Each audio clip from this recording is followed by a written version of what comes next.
قال عيسى بن مريم اللهم ربنا أنزل علينا مائدة من السماء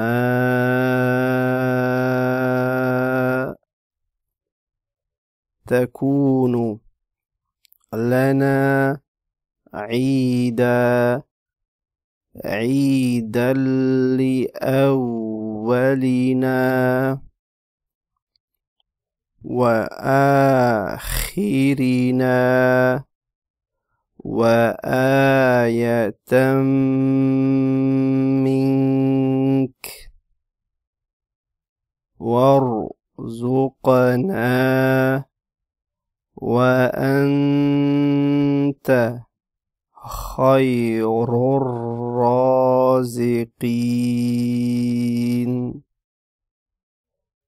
قال الله إني منزلها عليكم فمن يكفر بعد منكم فإني أعذبه عذابا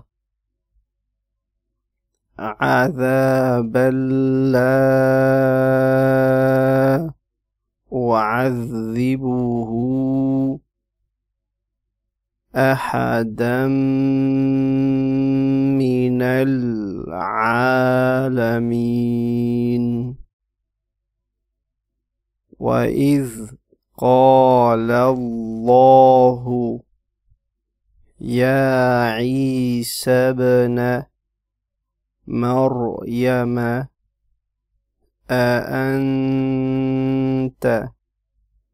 قلت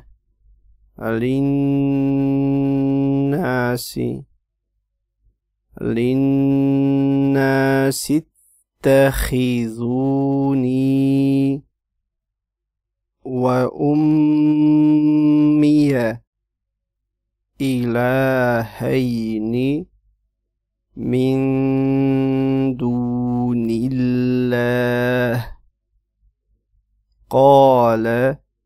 سبحانك ما يكون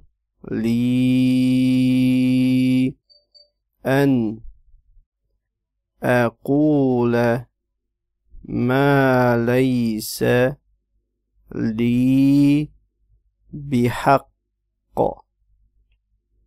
إن كنت قلته فقد علمته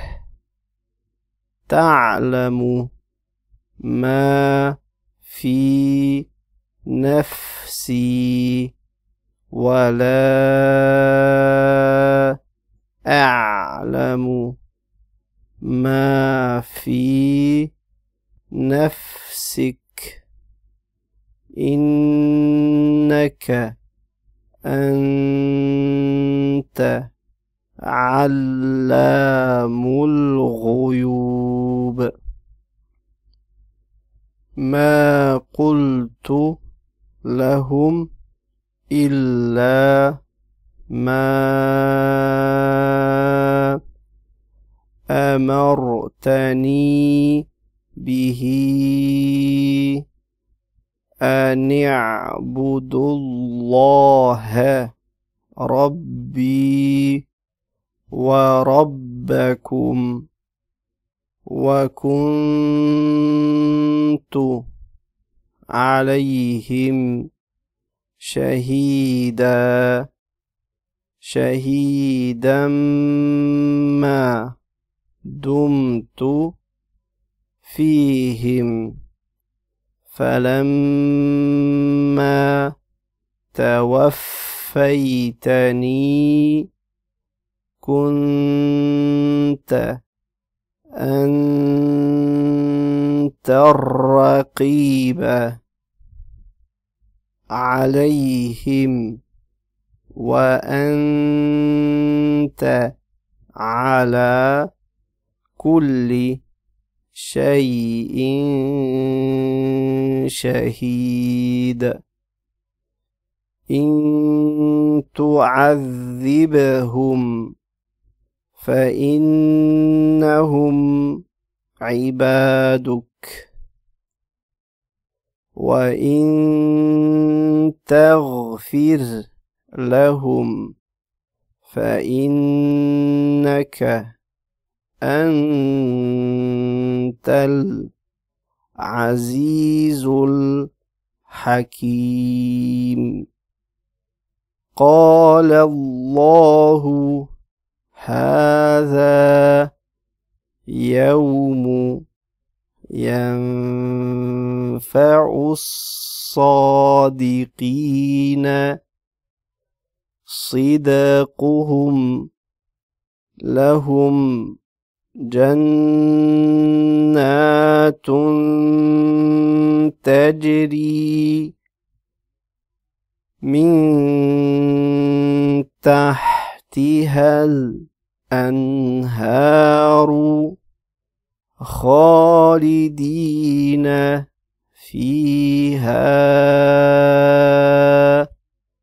أبدا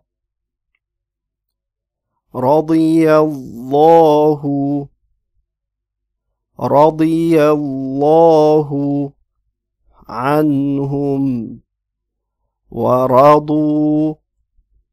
عنه ذلك الفوز العظيم لله ملك السماوات والأرض وما فيهن وهو على كل شيء قدير